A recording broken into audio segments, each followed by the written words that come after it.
How does a guy successfully hijack a commercial airliner, extort 200 grand, parachute into a freezing, pitch-black storm, and then just completely vanish? I mean, it sounds exactly like a Hollywood script, right? But it's actually one of the most baffling true stories of the 20th century. Welcome to This Explainer, where we're going to unravel a mystery that has literally stumped investigators for over 50 years. All right, let's dive right into this. We're opening up the FBI's case file, officially codenamed Norjak. This remains the only unsolved case of air piracy in the entire history of commercial aviation. To understand how a phantom pulled off the ultimate heist, we really have to look at the exact timeline and the incredibly calculated moves he made. Chapter 1. The Thanksgiving Eve Hijacking. Boarding Northwest Orient Flight 305. So picture this. It's a dreary November 24th, 1971. A man calling himself Dan Cooper boards the plane in Portland and just casually orders a bourbon. And it's absolutely wild to see how fast this routine 30-minute commuter flight escalated. Flight 305 takes off at 2:50 p.m. Just 8 minutes later, at 2:58, a note gets passed.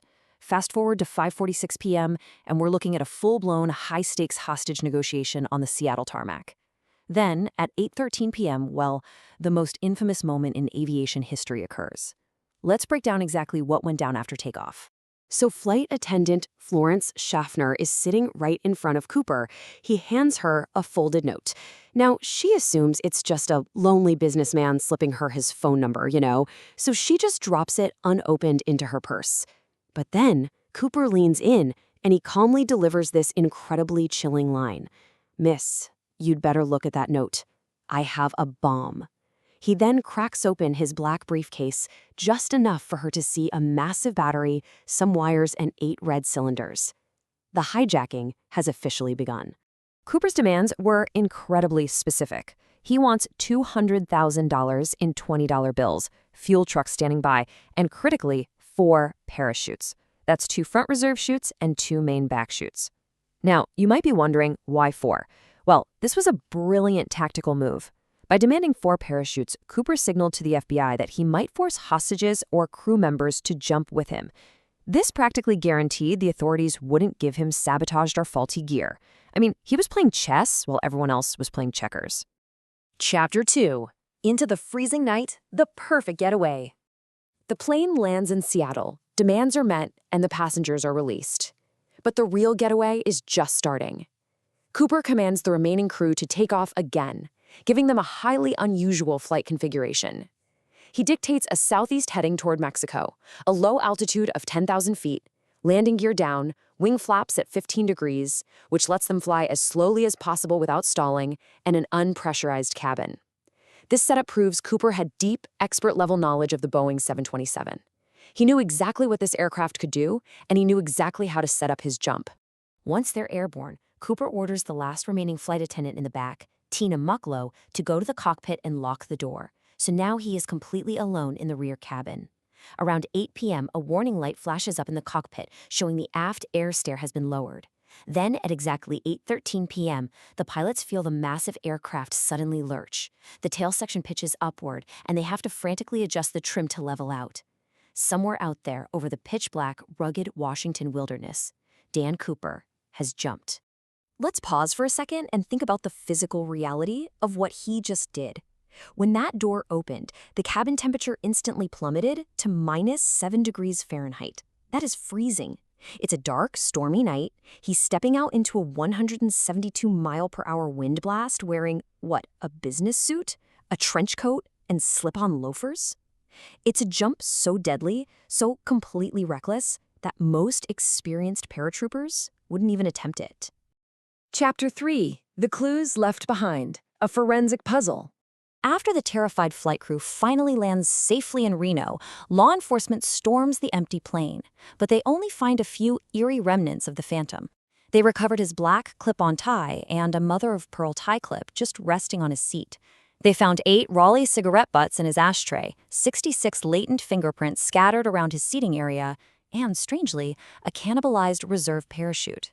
Yeah, Cooper had inexplicably used a pocket knife to cut the shroud lines off a non-functional training dummy parachute.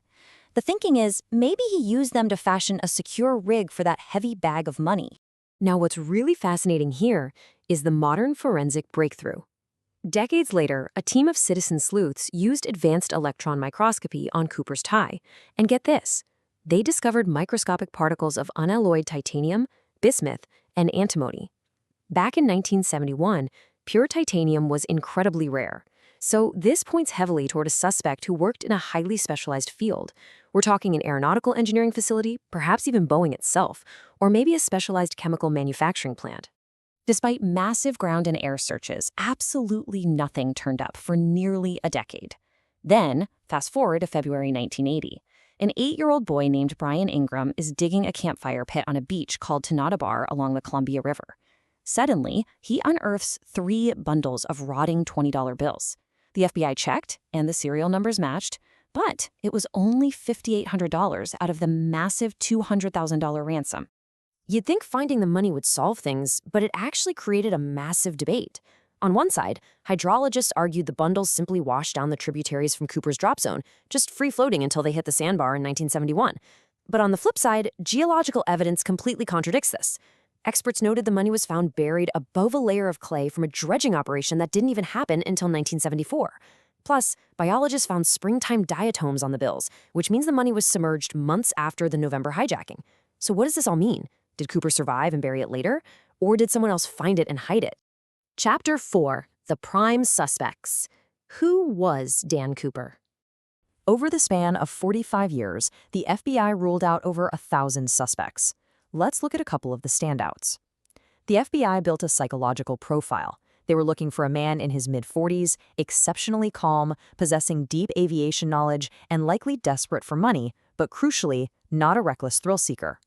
Let's compare that to 2 famous suspects. First, Ted Braden. He was a highly decorated Special Forces skydiver with a criminal record who actually deserted his unit and drove a truck right near the drop zone. Then you have Richard McCoy, an Army veteran who pulled off an almost identical copycat hijacking just 5 months later. McCoy was such a compelling suspect that one of the FBI agents involved in tracking him down famously stated, "When I shot Richard McCoy, I shot D.B. Cooper at the same time." McCoy had actually broken out of prison and was killed in a shootout with agents. However, looking at the facts impartially, the FBI officially ruled McCoy out. Not only was he too young and didn't really match the physical descriptions given by the flight attendants, but he also had a solid alibi showing he was in Las Vegas on the day of the Portland hijacking. Chapter 5. The Legacy of Flight 305. Changing Aviation Forever. So here is the crucial point. Whether Cooper lived or died, his actions permanently changed the world. He basically made it look too easy, which sparked absolute chaos. Check out these numbers. In 1972, the year following Cooper's jump, there were 31 hijackings in U.S. airspace, and 15 of them specifically involved extortion and parachute demands. It was a terrifying wave of copycats. But look at 1973. The number plummets to just 2. Why the massive drop? Well, because the government was forced to act, and act aggressively.